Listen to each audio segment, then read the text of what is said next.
जो ग्रह मात्र दृष्टा भाव से देख रहे होंगे और जिनका कोई अधिक मूवमेंट नहीं होना है इस महीने पर, और वो है शनि, राहु और केतु। तो दूसरे तरफ जो इस खेल में शामिल होने जा रहे हैं उनमें 5 ग्रह होंगे। एक तो देव गुरु बृहस्पति, मंगल, बुध और सूर्य शुक्र। क्या होगा इनका प्रभाव आपके कर्क राशि पर, आज इन्हीं बारीकियों को लेकर के आपके समक्ष हम आए हुए हैं। जानने का प्रयास करते हैं हम कि इस गोचर के मैदान में क्या कुछ निकलकर सामने आता है। सबसे पहला जो शुरुआत होने जा रहा है, जिसे हम एक पॉजिटिव शुरुआत कहेंगे, देव गुरु बृहस्पति का। पूरे 12 साल बाद देव गुरु बृहस्पति कर्क राशि पर प्रवेश करने जा रहे हैं इसी अक्टूबर के महीने में। क्योंकि उनका ट्रांजिट देखा जाए तो 12 साल बाद पूरा फिर से उसी राशि पर होता है। 18 अक्टूबर 2025 से लेकर के 5 दिसंबर तक ये मौजूद रहेंगे, कहीं और नहीं, आपके अपने राशि कर्क राशि पर। और इसलिए गुरु का 12वें घर को त्याग करके अपने राशि पर आना एक अनेक प्रकार के सौभाग्य को जन्म देता है। माना जाता है कि गुरु जब अपने राशि पर होते हैं सौभाग्यकारी स्थिति को जन्म देते हैं। यही नहीं, गुरु की दृष्टि जो पड़ेगी वो ठीक 5वें भाव पर इनकी पंचम दृष्टि पड़ेगी। संतान से जुड़ी हुई समस्याओं को यदि हमने देखा है तो उन समस्याओं से हमको एक निजात मिलता है। संतान अपनी मनमानी यदि कर रहे हैं तो इस समय पर उन पर लगाम लगता है और वो अपने सही डायरेक्शन पर अपने जीवन में आगे बढ़ते हैं।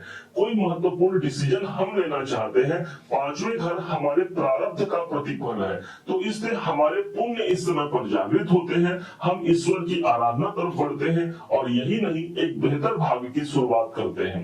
गुरु की जो एक अगली दृष्टि है और वो दृष्टि पड़ेगी सीधे हमको प्राप्त हो रही है 9वें भाव पर, जहां पर 12 नंबर की राशि है। अच्छी बात ये हो गई कि अपने ही घर पर इनकी दृष्टि है, इसलिए यहाँ पर भी भाग्य हमारा सपोर्ट करता है।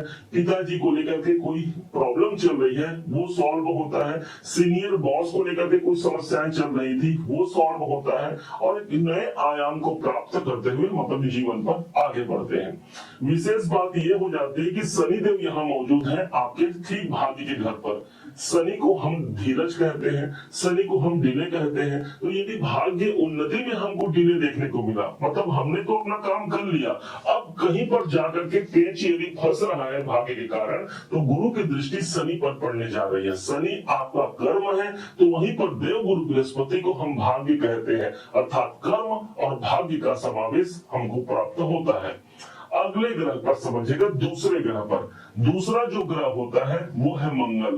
मंगल की स्थिति इस समय पर 27 अक्टूबर का डेट आता है और मंगल ठीक एक ऐसे पोजीशन पर रहेंगे जो आपके चतुर्थ भाव पर अभी प्रेजेंट में चल रहा है। तो 27 अक्टूबर तक का समय ऐसा हो गया ना कि आप कोई प्रॉपर्टी, कोई भूमि से जुड़ा काम करना चाहते हैं, एक अनुकूल समय है। वहां पर से कोई डिसीजन चाहते हैं, एक अनुकूल समय है। अब उससे भी एक निजात मिलते हुए, या वहां पर प्रॉब्लम है उससे निजात मिलते हुए, मंगल का पोजीशन पंचम भाव पर आ जाएगा।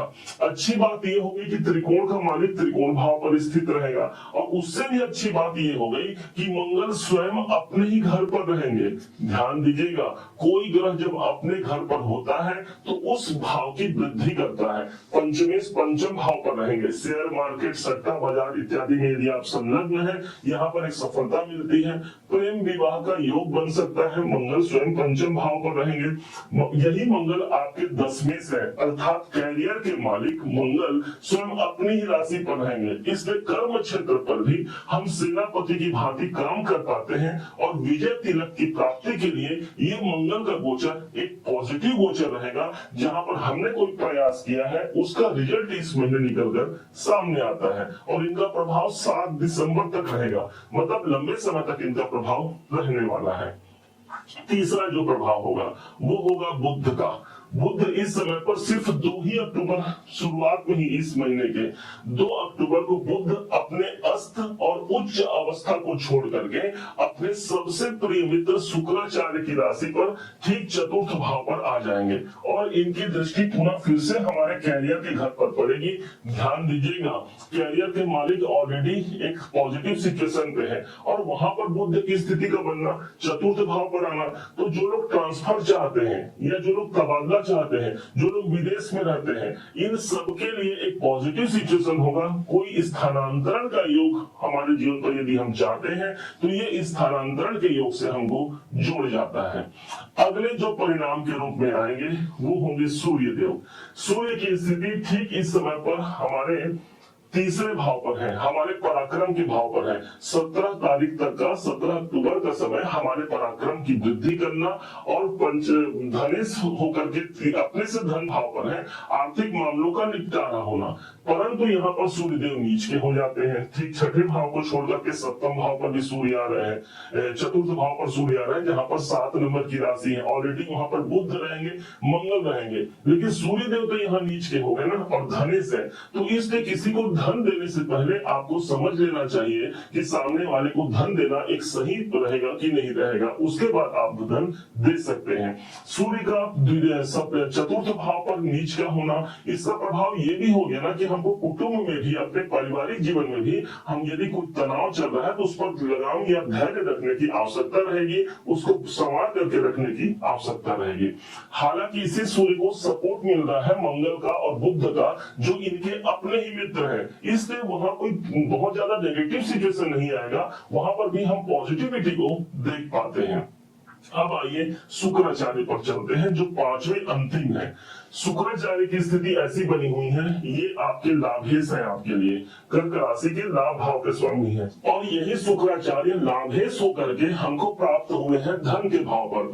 भाई होना तो अच्छा चाहिए ना, भाई लाभ, धन लाभ का योग बनना चाहिए, परंतु यहाँ पर ये शुक्रदेव केतु के संग फंसे हुए हैं, जगरण में है केतु के, तो अब उससे वो मुक्त होते हैं और 9 अक्टूबर का डेट आता है और यही शुक्राचार्य पहुंच जाते हैं तीसरे घर पर। एक तरफ तो वो केतु के कैद से मुक्त हुए, तो दूसरी तरफ ये नीच के भी हो गए और लाभ के स्वामी है, इसलिए किसी लाभ की प्राप्ति में हो सकता है कुछ विलंब की संभावना आ जाए, लेकिन ऐसा नहीं हो सकता कि हमको लाभ प्राप्त न हो, क्योंकि शुक्र जब तीसरे भाव पर रहेंगे तो ये स्थान हमारे कॉन्फिडेंस का है, और हमारे कॉन्फिडेंस से, हमारे रिस्क लेने से हम लाभ तक पहुंच पाते हैं।